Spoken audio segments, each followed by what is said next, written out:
на ембието се срамо. Ма да, то си именето кое е, бе?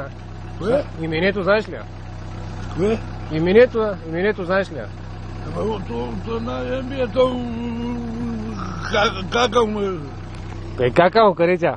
Ево, майка ми се помена, бе. Ембия не знаеш тука, бе. Именето, ама бабата тука. Ембието, бабата тука. Нали ме разбира? Да, разбрах. Она болна, бабата тука. Бабата се каза Нембието, бабата се казва Че. Ма то си именето не е от тука. То си именето не е от тука.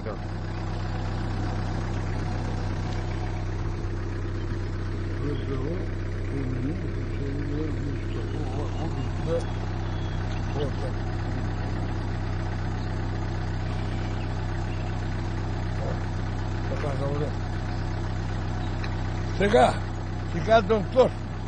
Да. Ако искате да виж гълъби, ще те покажа.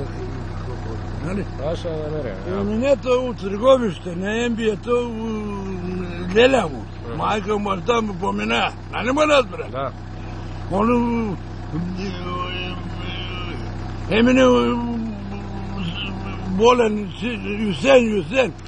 Нали ме разбира? Юсен. Той е болен. Да. Бабата тук е. Бабата тук приеми, хора там. Няма проблем. Аз ще ми звънна, ще се оправя. Аз ще ми звънна, ще се оправя, няма проблем. Не бе, ела, остави бе, ела да ми изгуби. Няма проблем, аз ще ми звънна. Аз се казвам истината, бе. Да, бе, да. Той еминето има двама сина.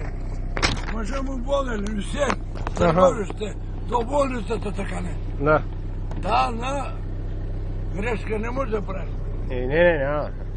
Аз се казвам самата истина. Самата и да. Лятата подвилка, лята пътури. Една цигара ме даде. Цигарка искаш ли? Добре. Една стигаме, момче. Абе, къде би... Тъй, жив и здраве. Аз сега да, ембието тука, бабата тука. Търговищата при болницата, еминето Леля бе, нали? Да, Леля. Още две сестри. Да, две сестри. сестри. Майка му, баща му поменая се. Да. Нали, аз знам. Мой не бъде тъпчета, бе. Да, да. Айде, приятел, толкова си казал. Няма проблем. Айде, жив и здрав. Какво искаш това прави? Аз не мога да се... Малко си ти ама. Не мога.